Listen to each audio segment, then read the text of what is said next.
I really appreciate the opportunity to be here. It's really an honor and a privilege. And this is actually a couple of firsts for me. This is the first time I've ever been in Pennsylvania. I lived for 10 years in Virginia, but this is the first trip I've had to Pennsylvania, and I am absolutely enjoying it. And it's also the first time I've ever live streamed anywhere. And I've done a lot of videos, but I haven't live streamed anywhere. So what I understand, my family is tuning in, so I want to say hi to them. And the subject we're going to talk about is the Enlightenment of Freemasonry. And really, it's an extraordinarily subjective term.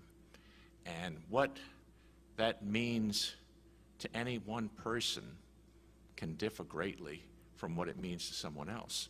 And I want to explore a little bit about terms and what we use sometimes in Masonry. We're often said that the goal of Freemasonry is to take good men and make them better. But what does good mean and what does better mean? What it means to me may be completely different than you or the guy over there, the guy over there. We all have our own ideas of what things mean, what Freemasonry means. And when we step back and try to understand current situations that are taking place, I've heard for the last 20 years that we have declining membership. What are we to do? Well, we have Freemasonry. But what is Freemasonry? What does it mean to be a Freemason? Over the years, I know after World War II, there was a spike in membership in many jurisdictions. And this spike in membership caused a large number of Grand Lodges to realize that they had to make a change in how they operated to accommodate all these new members coming in. And it was necessary for them to build up the infrastructure of Freemasonry. And they had to accommodate all these new members. Grand Lodge office staff had to increase. They had to make adjustments in themselves. And I joined in the 1970s, and I know by the time that I joined, that spike was already starting to decline. And there was a loss of membership and a growing loss of membership. And everyone was looking, what do we do? Well, that's Freemasonry. But they were looking for membership drives, credit card policies, one-day classes, a whole spectrum of things to do. And one of the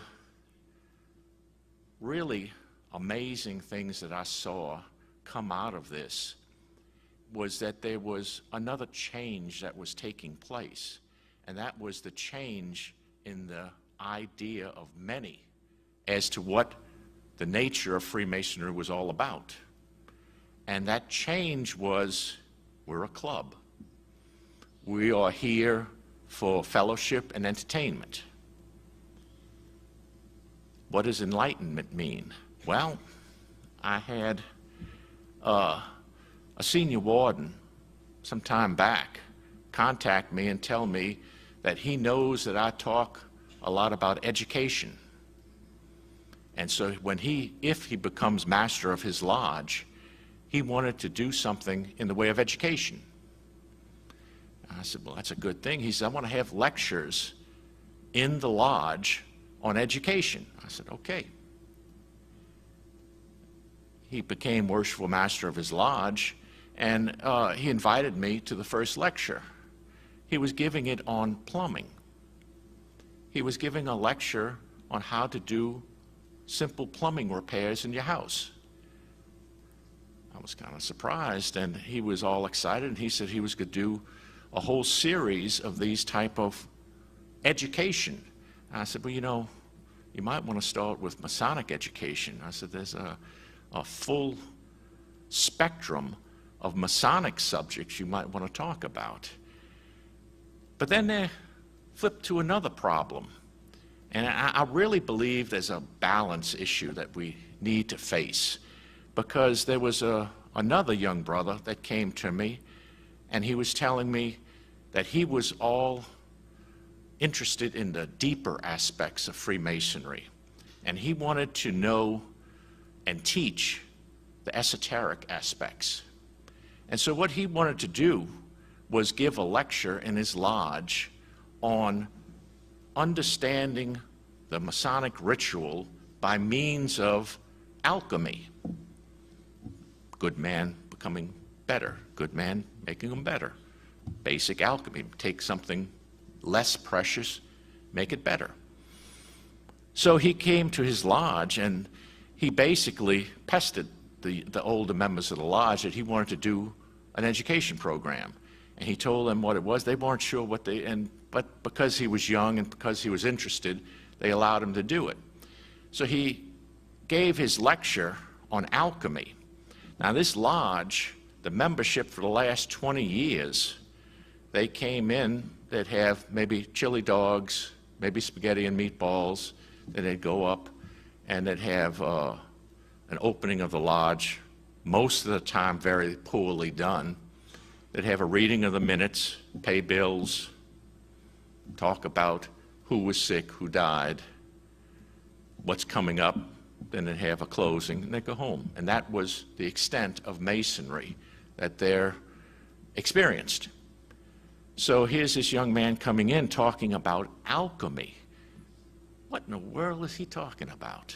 They had no clue as to what he was discussing, and they said, "You're the problem. The problem is you. You're giving us something that has no meaning to us whatsoever. Don't ever do this. This is not what we need or want." Well, he was discouraged and he left. So where is the balance that we have to find for understanding what's expected of us? And I think one of the things we have to do is set certain definitions and understandings of who we used to be. Now, I know right now there's a large celebration going on for 300 years of speculative Masonry, and I know that there's a number of individuals who are arguing that it's not really 300 years, it's a little earlier, a little later. I'm not concerned so much with exact dates, but I'm concerned with the philosophy that was there. Freemasonry is set apart from other clubs like the JCs, the Red Cross, any good service club. By certain aspects, we teach by means of symbolism, and we initiate candidates. Those two elements you can take back not only to the beginning of speculative Masonry, certainly not only to the beginning of where we often say we come from, the operative Masons, but back to the earliest days of mankind. Early societies always looked at initiation as some sort of rite of passage or some sort of ceremony when something was important to be brought through. And teaching by symbols is a basic and extremely effective form of teaching, because you want to teach them this, and so you show them this, and it's something interesting, and it makes them remember what you're trying to teach them. But if you're very good at what you're doing, you can make this symbol like an onion with layers. So if you just start out and you understand this thing by this symbol, if you spend a little time, you may be able to dig deeper into the aspect and find this and this and this and this just by spending more time studying what you started out.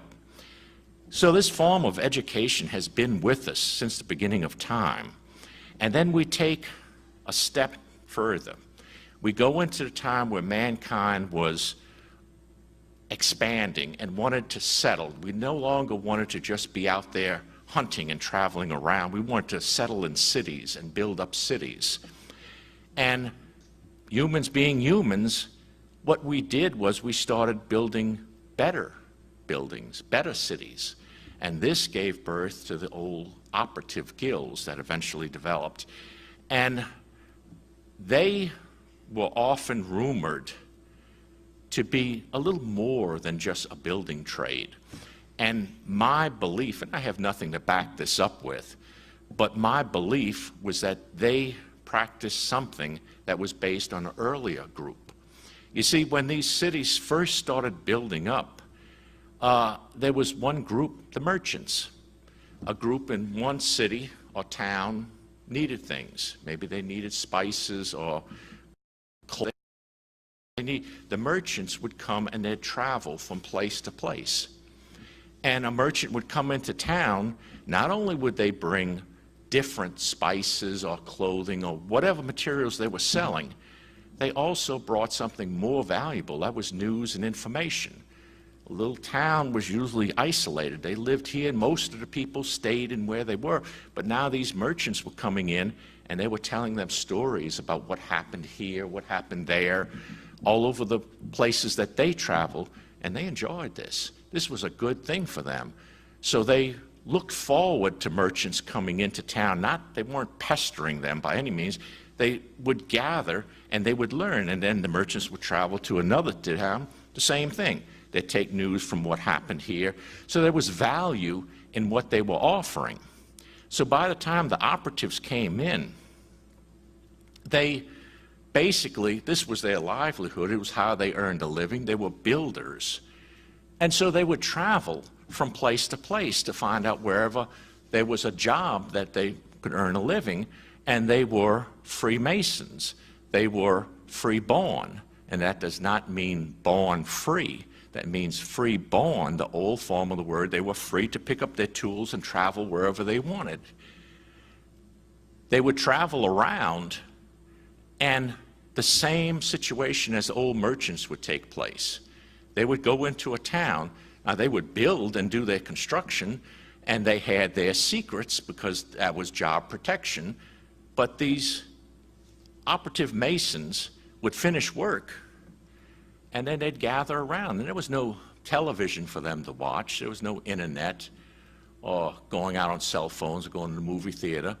They gathered around a campfire, looked up at the stars, and they talked. They told stories to each other. And here is where I believe they would share with whoever would come in with them news, information, theories. They began expanding into something much more than just workers who were building something. They developed not only an education by the simple fact of learning what was going on in different areas, they expanded on philosophy. They applied things, music. Music has mathematics involved. That's beneficial to builders. They were trying to be as good as they could be and as artistic as they could be. They had an appreciation for things. Even if they couldn't do it, they would understand what somebody else was doing, and they'd try to apply that. So these operative Masons existed, and they were themselves of value to the various communities that they would travel to. Now, by the time of the Renaissance, and again, it's going to be general dates, because we can argue all day about dates, but there was a change in society, and the building trade was going down. And again, with no evidence whatsoever other than logic, we know that speculative Freemasonry began. But why did it begin? My belief is that there was a realization that these operative Masons would no longer be an influence in society. And individuals who had no desire whatsoever to be actual builders saw value in the secondary aspect of these operatives, and that was what they had to teach. Now, when speculative Freemasonry began, I believe they built upon some of the operative practices. Music, for example. Music was always a part of the old operative lodges. In the day, speculative lodges. In the operative lodges, music would have been a very difficult thing to do. because you would have had to have musicians there. Today, you might go out to a work site and you hear workers listening to a boom box. But back then, they couldn't do that. But speculative masonry, however, was able to translate what they were doing into their lodge setting by bringing in music. And that, like everything else, evolved. It has all but disappeared today, but for a time it was a very important aspect that was used in initiations. But these early guys who were developing the speculative system, they understood the importance of initiation. They understood that what it did was it was by no means an end-all. It was the equivalent of you get an initiation, it opens a door for you. And it's your responsibility if you walk through that door. And if an individual received many different degrees in all different systems, then many doors would open for him. It doesn't mean that he actually walked into the rooms and benefited by these doors being open. It simply meant that the doors were opened. And today we face a problem where many individuals receive many, many different degrees and have many doors open for them, but because there's no desire or no knowledge that you need to step out and go into the rooms that these degrees provide for you through these doors, they lose out. Why even bother? So what we have today is a concept that we have a system of Freemasonry that is far more important than what we often realize. And what do we do with it? Well, my belief is that we have an opportunity. No matter what we do, each day is going to pass. And we're going to get older, and changes are going to take place, and there's nothing we can do to stop these changes. And the changes are sometimes beneficial, sometimes they're not beneficial. But one of the hallmarks of human beings is that we have the ability to hope.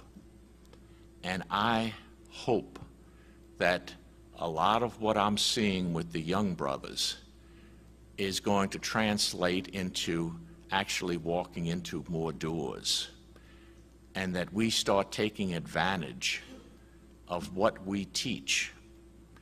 Enlightenment is not a degree. It's not, okay, I'm now enlightened, so now what do I do?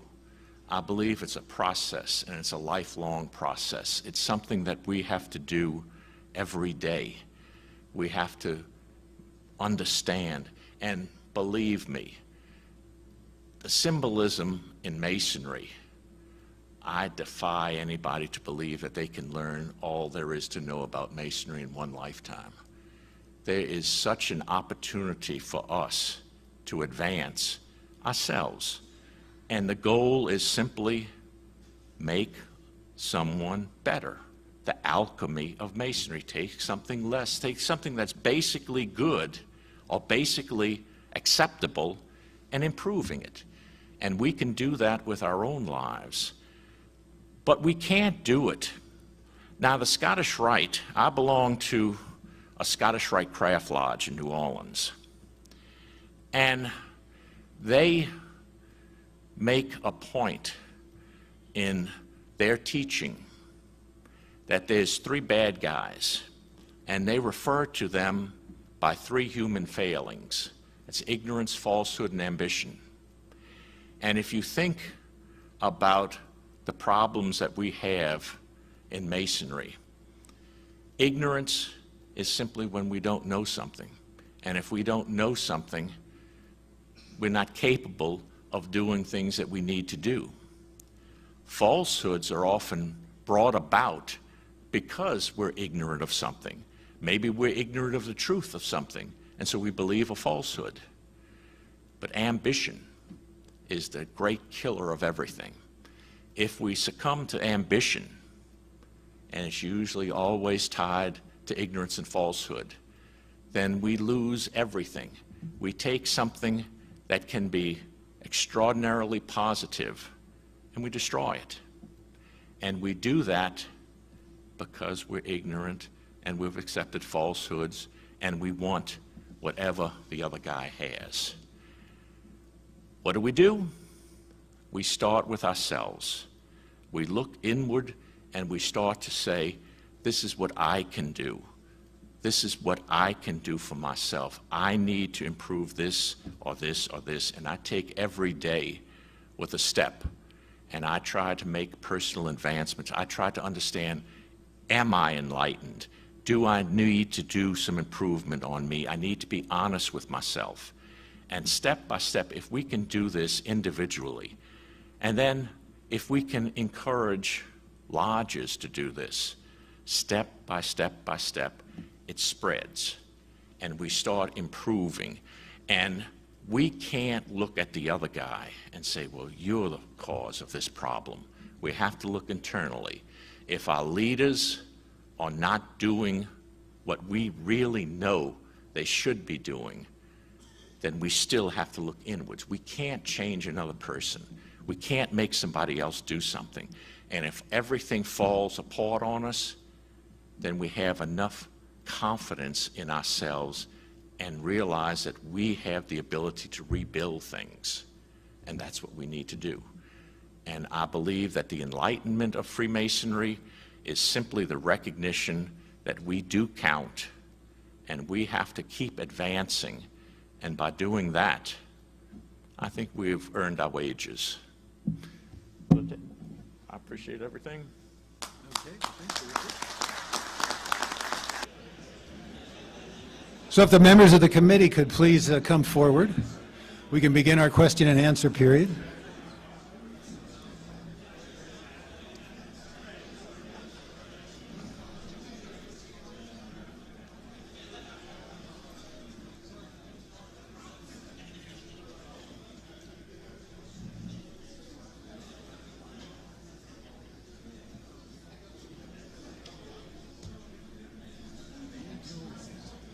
So do we have our two traveling microphones?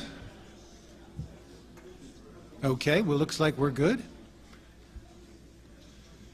So this is your opportunity to ask Brother Michael Paul questions about his talk.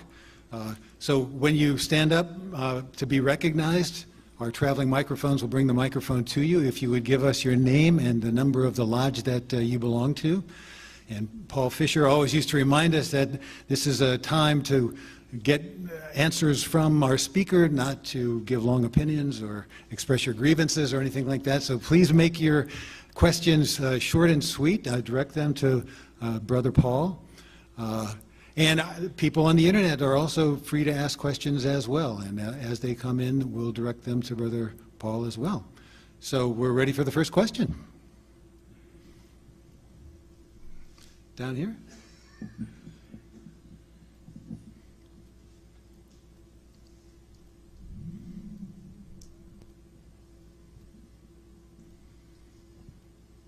Good morning. My name is Chris Muller. I'm from Erie, Pennsylvania, at the Perry Keystone Lodge 392. Very short question. You emphasize that leadership has a very important driver in doing Masonic education. Do you have any suggestions how that driver should be formulated, and what would be effective to do that top down? From a leader's standpoint, you mean?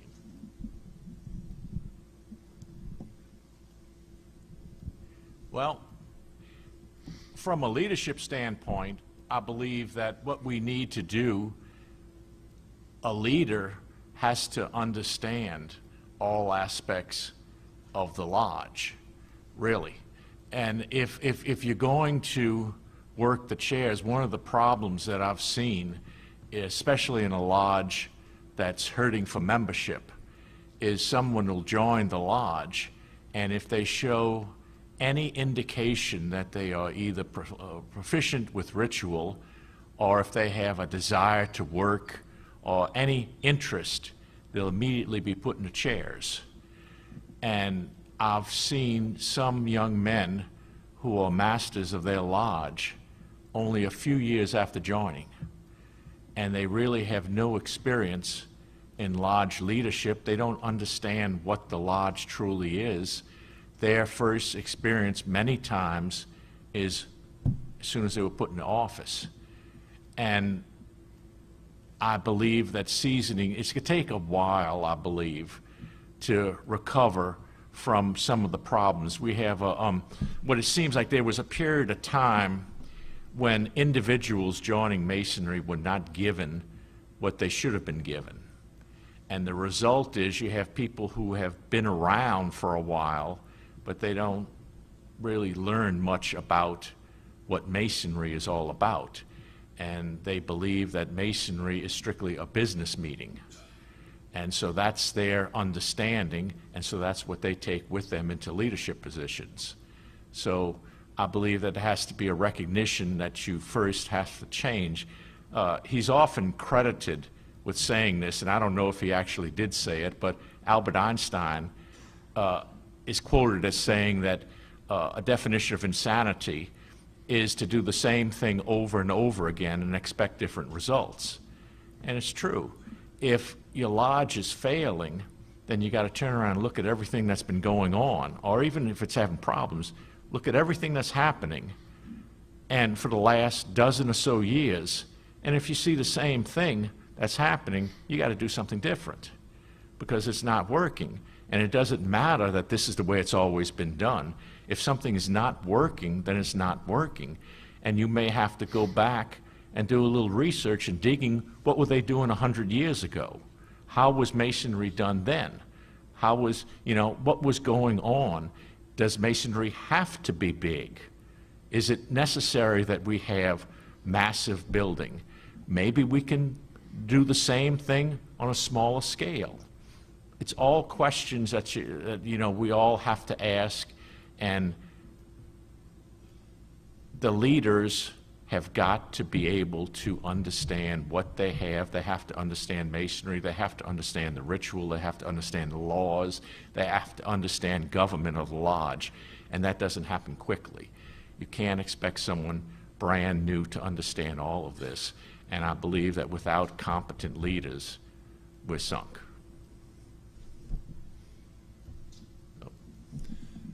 Another question? Down front here.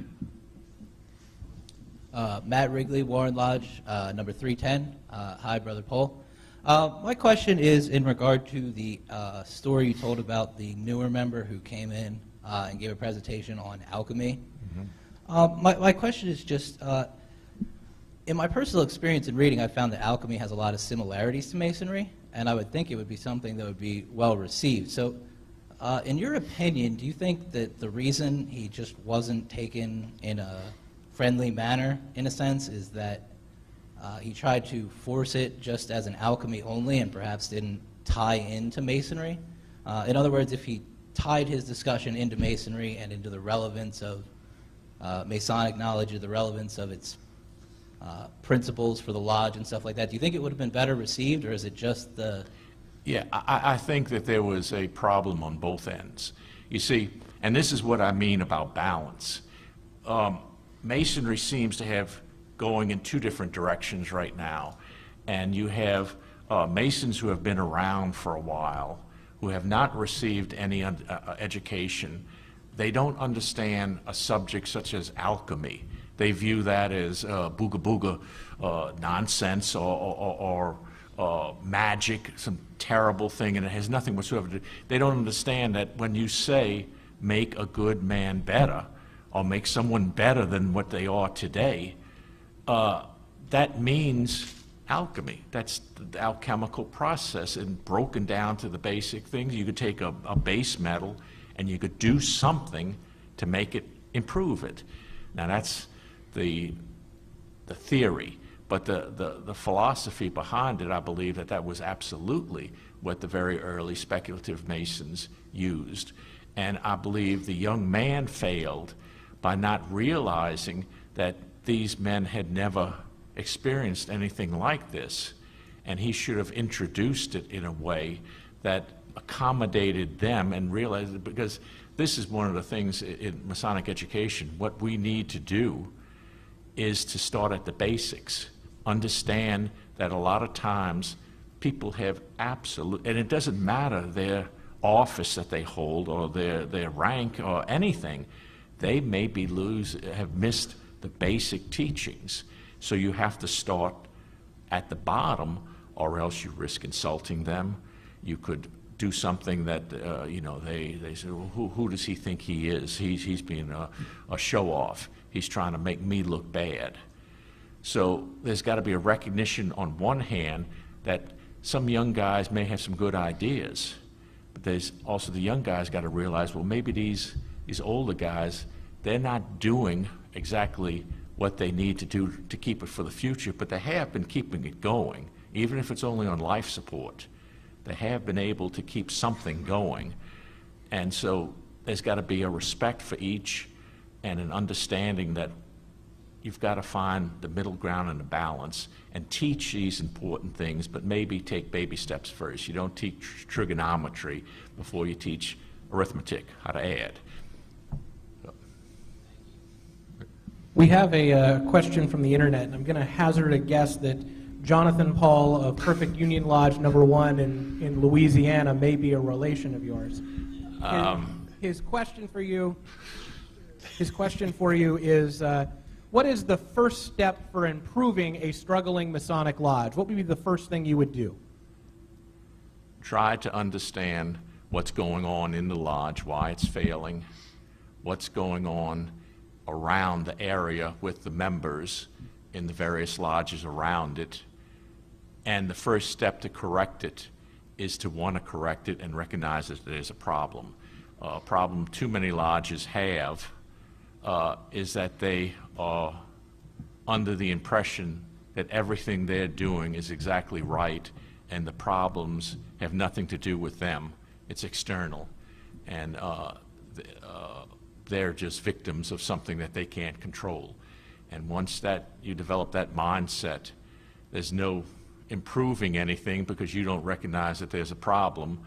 And by the time the floor hits you in the face, everything's over, and you no longer have a lodge.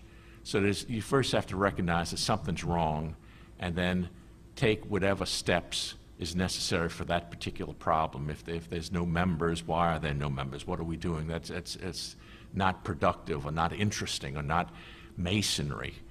And then you take it from that, and again, in baby steps. You start having education programs. You begin teaching the basics. I've seen many lodges where Grand Lodge officers come in and they have absolutely no idea even how to, the correct titles for the Grand Lodge officers. I've seen individuals joking around, kidding around.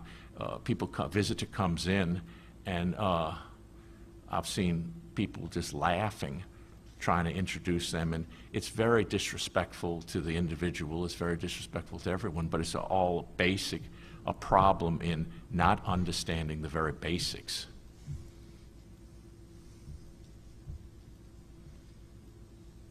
In the back there? Good morning, Justin Edling from Valley Lodge 797 up in Valley View, Pennsylvania. Brother Paul, thank you for coming out. It was a great lecture. It was very enlightening to a young Mason like myself. Probably like a three-part question. The first is, in your research, you mentioned a spike after World War II. Was there any why behind that? Did we find a reason behind it, or was it just a bunch of young men that maybe networked the military? I don't know.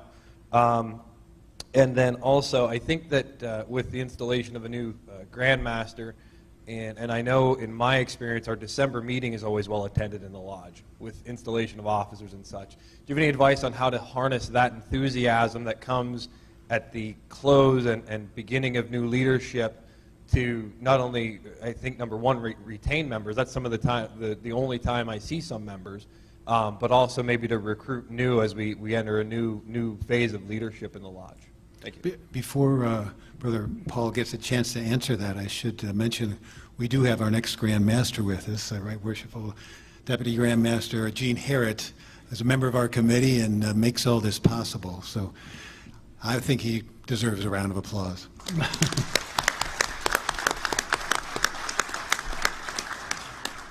We're looking forward to your installation, Brother Gene. Well, as to the first part of your question, I don't know that there's an absolute answer that can be proven, but I'll tell you what I think. I know prior to World War II, there was a depression, a Great Depression in the United States. Prior to that, there was World War I. Following World War II, from what I remember my parents telling me, was that there was almost a sigh of relief that trouble was over. The horrible war was over. And there was a desire for entertainment. They wanted to be light. They were tired of struggling.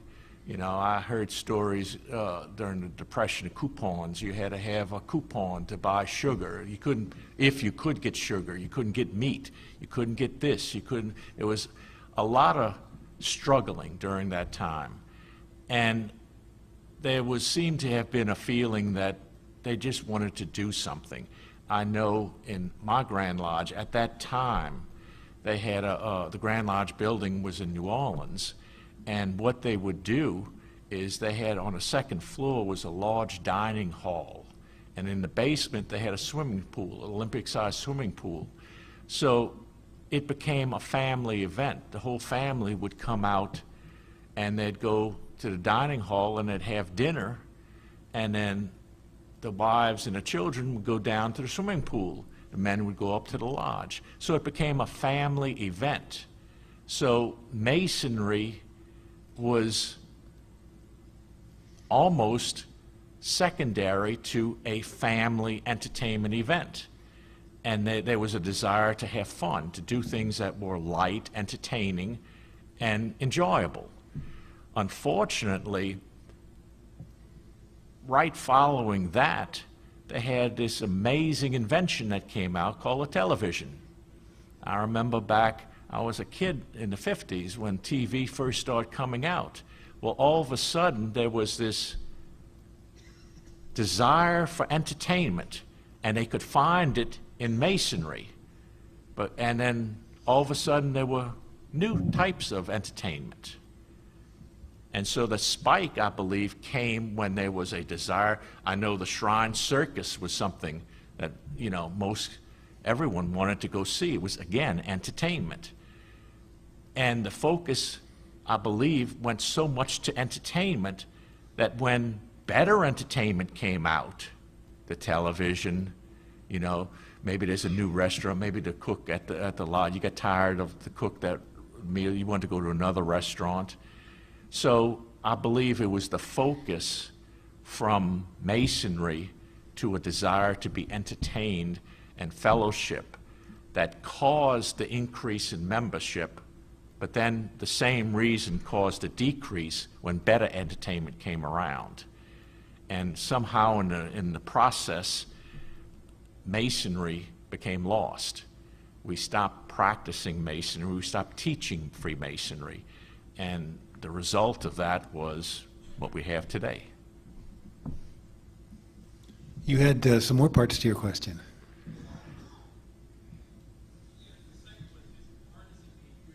You can take the microphone. I'm sorry, I forget the... No problem at all. Thank you. That was a good answer. The second part was, come December, we install our new officers. Sometimes it's the one meeting that I see members at for a year. Do you have any thoughts or advice on how to harness that energy and that enthusiasm that want to be around the lodge in one particular month, moving forward with a new master of the lodge and new leadership, to try and keep those folks around through the year? Every time there's a change, there's an opportunity. Every new worshipful master, every new grand master, every position, there's an opportunity for a change. There's an opportunity for improvement. There's an opportunity to take everything that was done good in the past and use it and build on it, and everything that was not as successful to kind of push that aside. There's always the opportunity. The only question is always, will it happen and will it be done? And yes, every new worshipful master that comes in, he should have had his plan a year or two earlier as to what he's going to do. He needs to be able to say, I want to have this, I want to have this. Maybe circumstances out the blue happen that you can't control that'll deny the ability to do something. But you've got to be able to say, I want this to happen, I want this to happen, I want this to happen. And the membership of the lodges have to understand, especially if a lodge is not in good shape, that maybe the lodge is in bad shape because they were not doing things that were different. And so they shouldn't fight something that is different. You should welcome a change, even if it's something that you don't agree with at the time. If you're going to die, maybe it's better the lodge die quickly than a long, dragged-out death. So I believe every change presents an opportunity, and it's what we do with it that's going to determine success or not. We have another internet-based question from Brother Brian Maddox, who I believe is with the group down in Ardmore at Cassia Mount Horeb Lodge. What is your most well-received Masonic education piece, and are there educational themes that perform better than others in terms of engaging the brethren? Well, I do a YouTube channel that New Orleans Scottish Rite College, and the one with the highest numbers is one that is titled, What is the Highest Masonic Degree? And that one is just explaining that degrees, basically what I said in there, degrees open doors. And our degree structure does not mean that one degree is better than another. It just simply means you've experienced something more, you have another opportunity, but it doesn't translate into better any more than the number 6 translates into better than the number 2. It's just a progression, and it's an additional opportunity. And I think more people have to realize that degrees and honors and offices are a responsibility and a requirement to serve, not just an ego boost and an honor. You can get a lot of honors in Masonry. There's all kind of things that you can get, all kind of degrees, all kind of offices, all kind of pins and medallions that you can get. But for me, the absolute best thing that can ever happen to me is when I get a brand new Mason and say, gee, I appreciate this. This helped me out. I understand this now. Our job is to serve. We're supposed to teach. So anything that we can do and anything that anyone can do to help the young guys understand who we are and what we are is what's going to, in my opinion, count. So I wonder, Michael, if this would be a good time for you to explain in general what the Masonic Society is and what it does. I mean, you have a number of educational programs, you publish a journal, you organize conferences, you actually have a education program that people can go through. Could you explain a little bit of that? The Masonic Society School, we did a non-video series that was designed to basically understand Masonry, and I was not involved in the leadership of that. I was just simply the host for the series. I wrote the videos and did the videos, but the journal itself, what we're trying to do is, when the Masonic Society was created, it was designed to fill a particular notch and not step on anything else. And that notch, the original design of the journal was to be the Time magazine. It wasn't to be a totally scholarly publication. It was to be a little bit of this, a little bit of that. And I believe that one of the key things that young Masons need to do is write and express themselves. That's one of the trade-offs I've seen with American Masonry. We spend so much time memorizing ritual, And there's a value in that because of the process of if you're going to, if something is going to be of value, you've got to work for it. Anything that you are just given without working for it is of little value.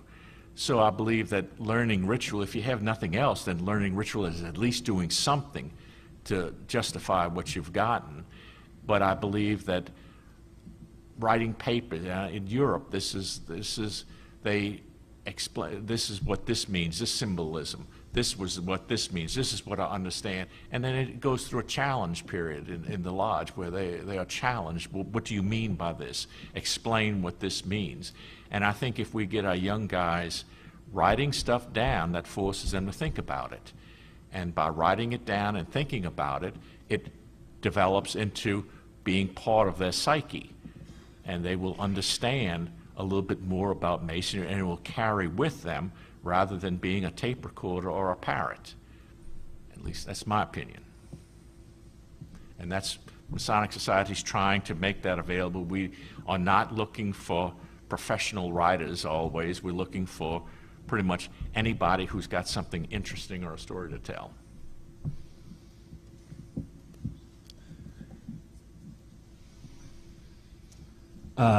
Good morning, I guess it still is. Ryan Steele, University Lodge 51, young member. So my question is going to have that perspective. You've talked about a couple of discrete things, but I imagine that there is a lot more of a spectrum to the answer here, and that the right balance is probably the secret formula to recruitment and retention that we're all seeking. You've talked about this idea of like a hallway of open doors, and I like that metaphor. There's a whole bunch of doors that you could go through, and some people don't take the step through the doorway. But then you've also talked about how issues in the past have come from throwing guys into it too quickly, one-day classes, maybe turning people off, putting people right in the chairs. I like that kind of stuff too, but I'm wondering, for a young member that has all of these doors open on either side of them, what do you think is the right balance for getting involved and finding what Masonry actually means? Well, there's an old thought about initiation, and again, it's an old thought. But the thought for that initiation is either valid or it's not valid, and there are certain elements that are needed for an initiation, and it doesn't matter if it's in Masonry or what the society. There's a lot of initiatic organizations. You've got to have a desire to be initiated. You have to have a desire to initiate, and you have to have a proper setting. The desire to be initiated is satisfied in Masonry by a Mason's, the common Masonic practice of requiring the candidate or the petitioner to ask to join. If you go approach someone yourself and say, hey, I want you to be a Mason, then that's already, he hasn't expressed a desire to be initiated, so the concept of a valid initiation is going to be compromised right at the beginning. The concept of desire to initiate is satisfied with the ballot. The lodge ballots on a candidate. It's not automatic. They have to ballot on a candidate, and they say, yes, we want to initiate this candidate. The proper setting is the decorum of the lodge during the initiation. A one-day initiation, I cannot say that a valid initiation cannot happen in that time, because in my opinion, a valid initiation is when you feel something inside of you. When you feel like, say, hey, this really hit me, something is here. And, but it seems like it's less of an opportunity. And even a valid initiation can be completely wasted if you have someone in any degree and you have people yelling out corrections or laughing and talking, or worst of all, making fun of a candidate, or anything that breaks the mood. There should be a solemn mood, and in the mind of the candidate and in the mind of every single person there, that this is something important. And you can't have talking on the sidelines or chattering or discussions of everything. So what makes a valid initiation, I don't believe that a one-day class is impossible to achieve, but from my experience of human nature, it seems like it makes it a little harder. I would take each initiation as a very important thing and a responsibility on the part of the lodge and on the part of the candidate, if that in any way answers you. Brother Pohl, I am Ken Womack from Carlisle Lodge number 260 in Carlisle, Pennsylvania, and I'm declaring myself a young Mason too. A few years ago, the Grand Lodge of Pennsylvania removed the term freeborn from the ritual for an entered apprentice Mason's degree. I was intrigued by your discussion of that term this morning and wondered if you would expound on it. And do you think it's appropriate in the ritual, and is it still used in other jurisdictions that you're aware of? It's used in many jurisdictions, and it's unfortunately one of the problems. And I believe there's certain facts that have to be faced. The term was there, born was an old English term meant to carry. And that's what the old operatives did. Someone who was a slave or a bondsman or in any way where he couldn't travel from place to place, they couldn't be a Mason because that was part of the job. They had to be able to travel. And they could care less if someone was born into slavery. If they were free at that moment to be able to do something, then that was the requirement. It would be naive and I really believe deceptive if we did not face that there was racial bigotry in the United States Masonry for a long, long time, and probably, and without question, still exists in a lot of people's minds. And I believe that term was, I don't want to get into anybody's mind, but it'd be very easy for it to be deliberately misunderstood to mean born free. And that has implications that would mean that if you were born into, and especially years ago, if you were born into slavery, that's it, you can never be a Mason. Or if anyone, maybe your parent was born into, or your grandparent, or anyone, they could trade. And justification is a very convenient tool that people use to be able to do pretty much whatever they want. And I believe that this is one of the areas that we have to either face or choose to ignore. And if we choose to ignore, then it's going to come back and bite us. But it's not for me to say what any jurisdiction does or does not do. And I prefer not to remove it, but to properly explain it, so that it's understood and it cannot be corrupted into something that it's not, if that answers you.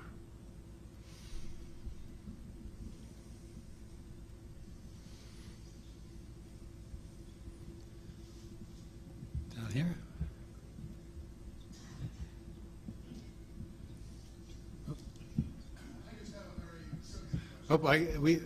Let's see, we have, I was, but then he went backwards, so.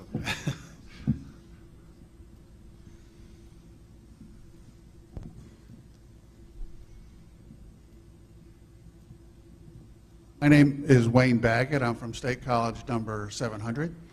And I have a sort of a trivia question. I'm going to go from the forest down to a little specific tree. In terms of Scottish Rite background, do you know anything about the origin of the term Lodge of Perfection? Where did that come from? In what we know as the Scottish Rite, when we say Scottish Rite, it is automatically assumed to be the 33-degree system that was created in 1801 in Charleston. The Rite of Perfection was used also in the older systems that predated what we have as a 33-degree Scottish Rite system. There was a Rite of Perfection, but there was trying to pull back from memory, there was a number of organizations that sought the quest, and it's a very difficult philosophical question, because no one in this room can imagine that they're going to be perfect at any time. And so if it's a misunderstanding when you say the right of perfection. The implication is that you're going to join this and you're going to learn how to be perfect. But I believe that in its origin, the quest was always, and it's the same thing as the basic Masonic philosophy of good to better. You're going to always try to shoot for perfection. And what, you know, you always, it was mentioned, I'm not sure where the past couple of days I've heard, but someone mentioned that there was always, the old operatives would do something a little off, because they said only God is perfect. And it's true that we can't assume that we can ever reach perfection. And I do not believe that any of the early orders, which the Scottish Rite built on, are numerous old groups and philosophies, that any of them ever really believed that they could reach perfection. And it was always a continuous process of enlightenment, or a continuous process of seeking perfection, but with the realization that you could only be realistically improving rather than perfection as the final goal. If that... Yes, back in the back there. Hi, I'm Brian McCollum from Plum Creek Monroeville Lodge number 799 in Plum, Pennsylvania. When we talk about struggling lodges and membership, do you think our focus should be more on bringing more members in, or creating something that makes them want to join and come on their own? There was an old movie, it was not an old movie, but there was a movie, Field of Dreams. They said, if you build it, they will come. And I really believe that if you have a lodge that's doing what it should be doing, it certainly doesn't have to advertise. It may not have a massive amount of numbers, but if you're doing what's right, it's going to attract the right people. And I don't like gimmicks to bring in people. I don't like twisting people's arms or doing anything. You know, you can't drop all standards and just say everybody come on in, and the only qualification is that your check don't bounce. That's not what we're about, and I think that is the perfect formula for absolute destruction down the line. And I believe that we have to keep our standards where they are, learn what it means to be a Mason, operate our lodges properly, and by doing that, I think we're going to solve most of the problems. Because let's face it, I really believe that we're in a time where we very well may see the failure of not only a number of lodges all over, we could see failure of some grand lodges. I don't imagine there'll be many, but as many wouldn't want it. But, or if not the failure of grand lodges, a conversion into simply a club. And just to keep it alive, and this is where we may end up seeing splits, and we could see divisions, multiple grand lodges splitting. I expect to see within the next dozen or so years a lot of changes. And I think the final goal is simply to bring Masonry back to Masonry, and it's going to be Masonic lodges that are really doing what they should be doing. There's going to be grand lodges that's going to be doing what they should be doing, and there's going to be some that are social clubs, and that's all they are. So. Down front here. I don't know if this is working. Yeah, I guess it is. First, let me thank the committee for all the work you do all year. Brother Mike, thanks for coming up. It's a pleasure to have you. My concern is about the education that we talk about. Since I've been a Mason, when you talk about education, you're equating it to ritual education. many of our lodges are falling apart today because the officers don't understand the Constitution, the digest of decisions, or even the bylaws of their own lodges. Just what is your feeling on whether there should be more instruction on the jurisprudence of the Grand Lodges? Yes. On several levels.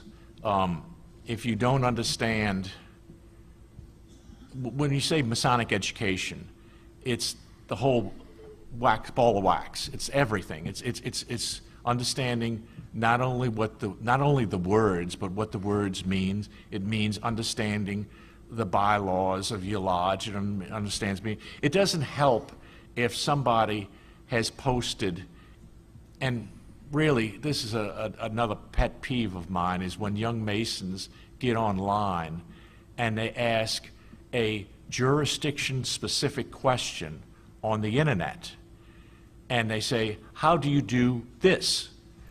And someone will come in with a perfectly correct answer for their jurisdiction, but it might be completely wrong for yours.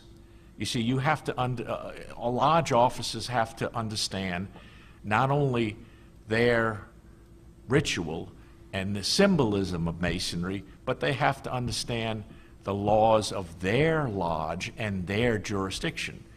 And the best place to do that is in classes in the lodge. And the problem that's been coming is when there's no one in the lodge competent to answer their questions, and they get on the internet.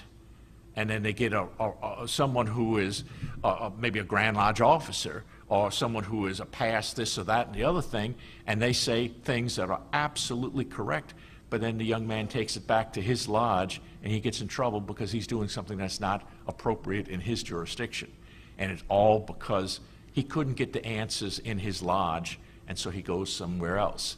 And then this individual, if this individual happened to be a lodge officer or worshipful master of the lodge, and he's doing something because he was told by someone on the internet that is correct, then there could be a lot of ramifications for that.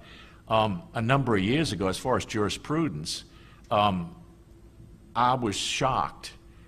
This was a good number of years ago now, when I saw book lists, recommended book lists, and there were several jurisdictions that were listing Robert's Rules of Order. And I said, that's terrible, because Robert's Rules of Order is exactly what's needed for a club, but there's so much in there that is wrong for a Masonic lodge. It's absolutely wrong. Worshipful Master says this is what happens. We're ending the discussion. Discussion's ended. Robert's Rules will tell you there's a way to overrule it by vote of the membership. Well, that doesn't happen in Masonry.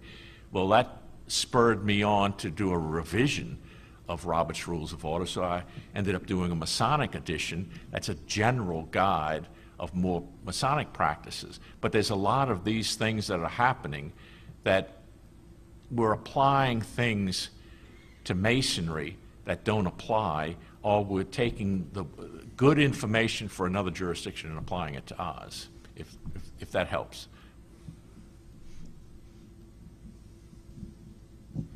Down front here?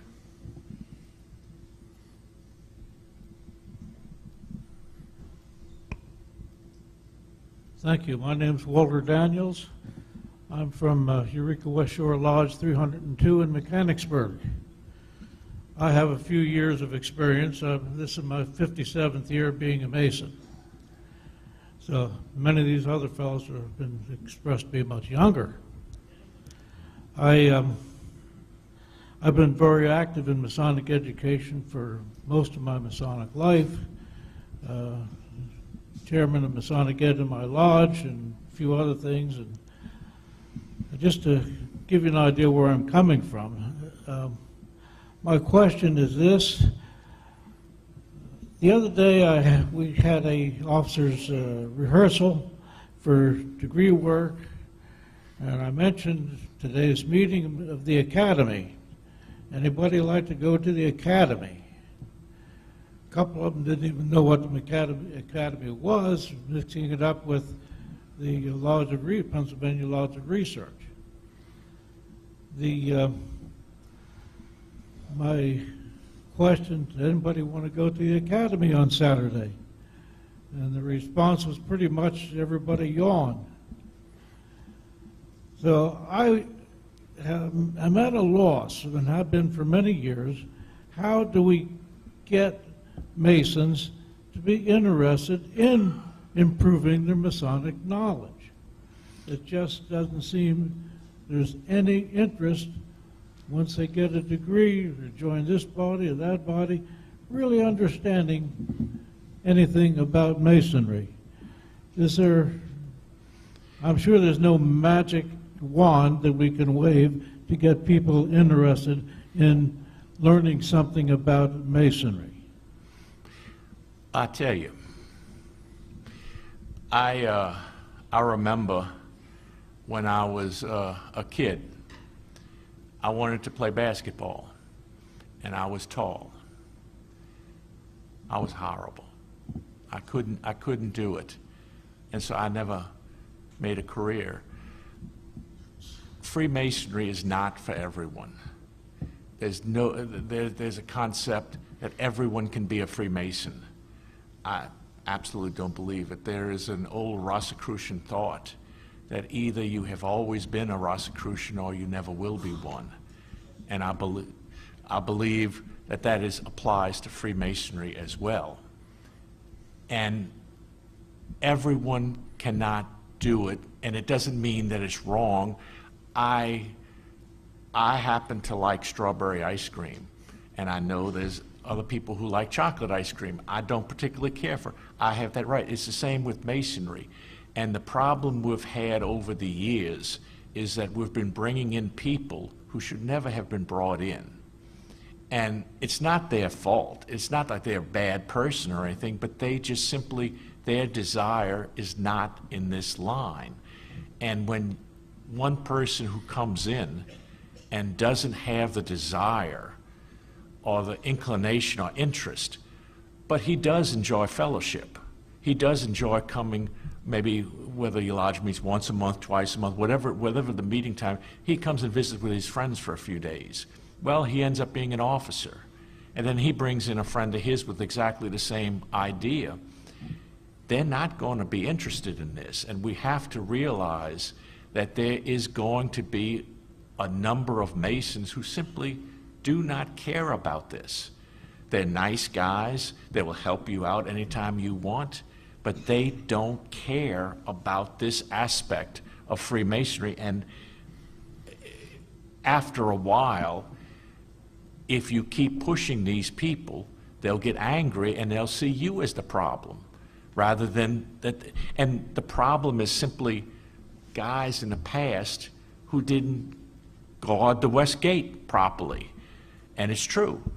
And we have to realize that there's going to be a division in Masonry, and they're all going to be guys who have no indication or inclination of leaving, who simply want nothing of the real knowledge or value of Freemasonry. They want the club atmosphere. They want this. They want only fellowship, and that's what they're going to do. And we may see lodges that going this way, lodges that are strictly clubs. And I don't know that we can change the mind, or if we should change the mind of someone who has no inclination of doing this. We have to recognize that these individuals are these Masons and they're brothers, but they simply are going in a different path than we're going. And you have to respect that and say, I wish you well, but this is not my path, and good luck to you. And I don't know that there is an answer, any other answer to that. Yes. Brother Michael, thank you so much for being here this morning. During your presentation, you did mention more than once the concept or theme of making men better. But also during the presentation, one statement came out that you cannot change someone. How do you reconcile that challenge on both ends, because I agree with both concepts, what you mentioned. But how would you reconcile this duality, this conflict between those two concepts? I have no ability to change another person, but I have a choice. I can change me. And that, I believe, is the key. You can't change another person, but I have the ability to decide what path I'm going on and what I'm doing. And if my path is seen by someone else, and they say, well, you know, I think that might be a good idea, then that's not me changing them, that's them making their own personal choice. It's kind of like if I say I like this particular restaurant, and I say, wow, I enjoyed it, this food is great. And then someone else says, hey, good food, I'm going to try that restaurant. Well, I didn't make them go there. They decided that themselves. So I can't make somebody else do anything, and I can't change anybody, but I'm simply saying that we can change ourselves, and we shouldn't concern anything other than the individual.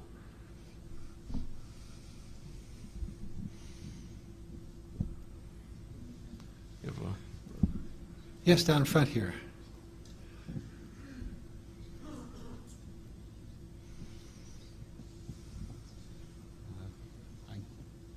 Good morning. Brother Benjamin Littman of Shiloh McCall Lodge, number 558. I'm going to be in the East next year, and I am trying to bring in programs that I've gotten a lot of positive feedback from the Lodge to add different elements of what excites me about Masonry that can excite others, including the Academy of Masonic Knowledge. And I've gotten a lot of good feedback. But one thing in particular I'm really interested in is music. And you mentioned that during your presentation. What are multiple ways that you can add music into a lodge or any of the different liberal arts to help make a lodge more, not a club, but more of a place of enlightenment in using those tools? Some of the best initiations that I've seen, music was involved. When I joined Masonry, I met at the Masonic Temple building in New Orleans, and there was an old large pipe organ that they had, and it clearly had been out of use for many years. And I tried to play it and just made a hissing sound. But at one time, music was very much a part of all aspects of Masonic Lodge operated, the initiation, different times during the lodge meetings that have music. And music is to me, it's vitally important because it sets a tone. We talked about the proper setting for an initiation, and I believe that that's a vital part of it. The problem is, many lodges don't have a piano or an organ. I've seen times where someone brought an acoustic guitar in and played during a greeting. It was beautiful. I've seen other times where someone brought a saxophone in. And with the appropriate music, I believe it's an ideal setting. It's a perfect match for the, and this is one of the things I believe that was the speculative addition to the Masonic experience.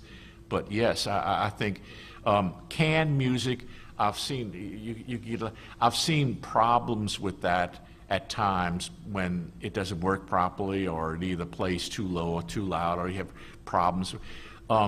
These can be overcome. The best is actual music played live. If you can't get that, you do what you can. But yeah, I really think that music during initiation or during a meeting for different times is a very positive thing. Okay. Any other questions? Well, I have one more question for you, Michael. There is a movement, of course, abroad, and we have a couple of lodges like that in Pennsylvania. The Traditional Observance Lodge, which is an attempt to get back to the old degrees and sort of engage in search for enlightenment instead of just being merely a club.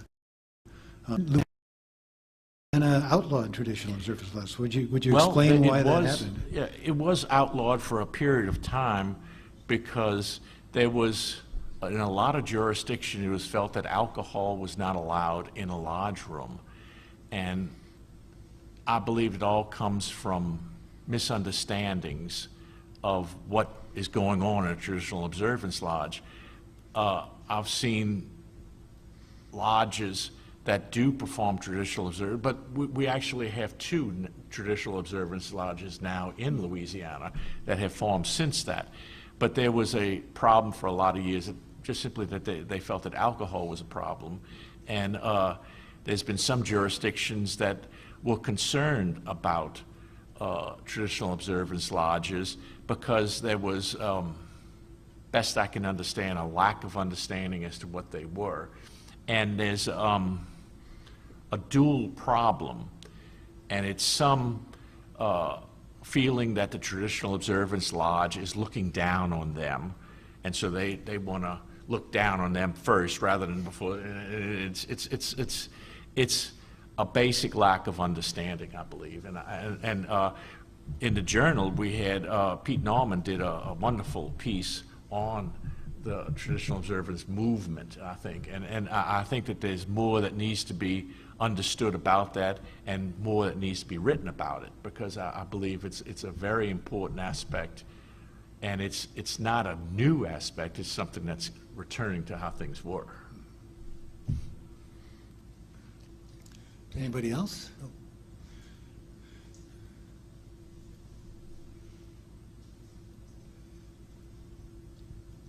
I'm Brendan Hickey from Thompson Lodge number 340 in Paoli. You mentioned the problems of ignorance, falsehood, and ambition. And to me, it seems like the first two are pretty clear, but I'm really curious to know about the problem of ambition and why that's such a killer. It is ambition hooked on to ignorance and falsehood that causes the problem. An individual who is sincerely looking to improve himself, you can say that's ambition.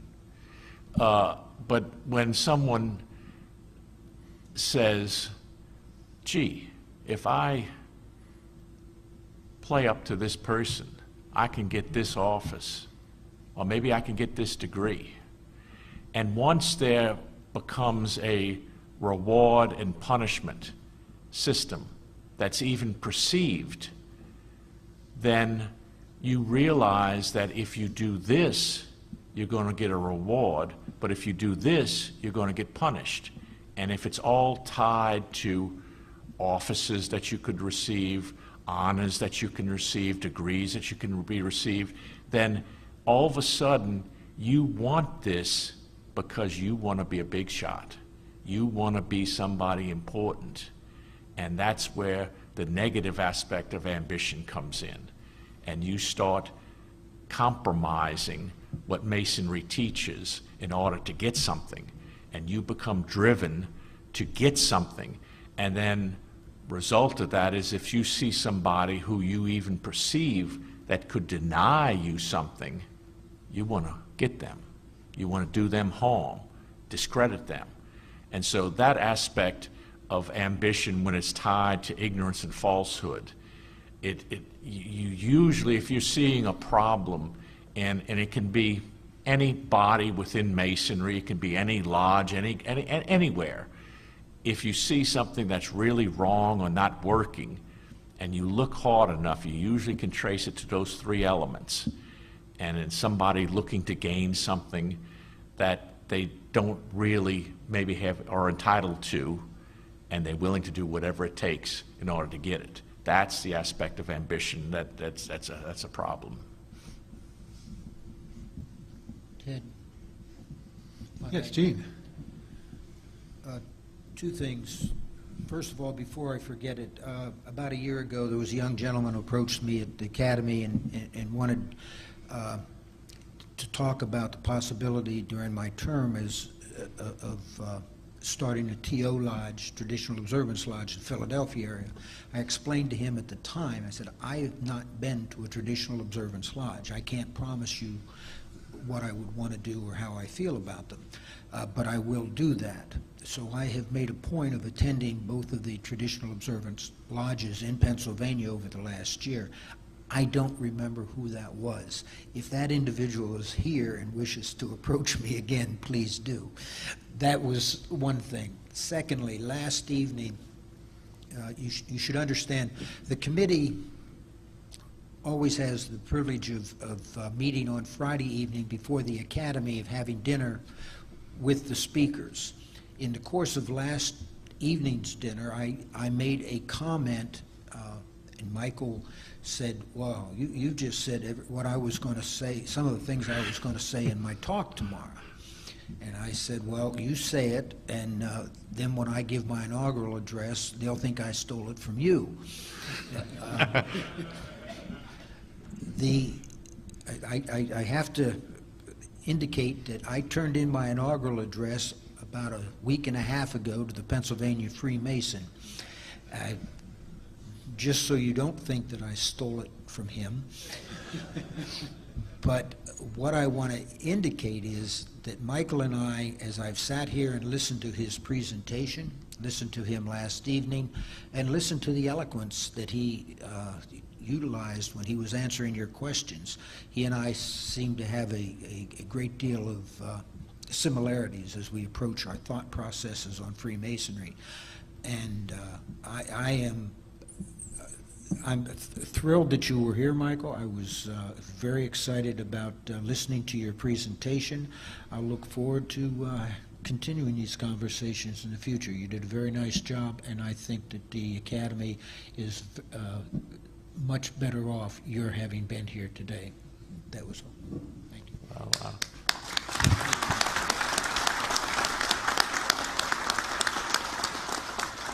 I'll just add that I've been a Mason long enough to know certain things that I did steal that from the Right Worshipful Brother. I would not. Well, I also want to thank you, brothers. I think that this was one of the most productive question and answer sessions that we've ever had. So thank you for your attention and for your good questions. So we'll adjourn now until 1:15. We'll have lunch and we'll get back together 1:15 and we'll hear Brother Bridegroom. So thanks again.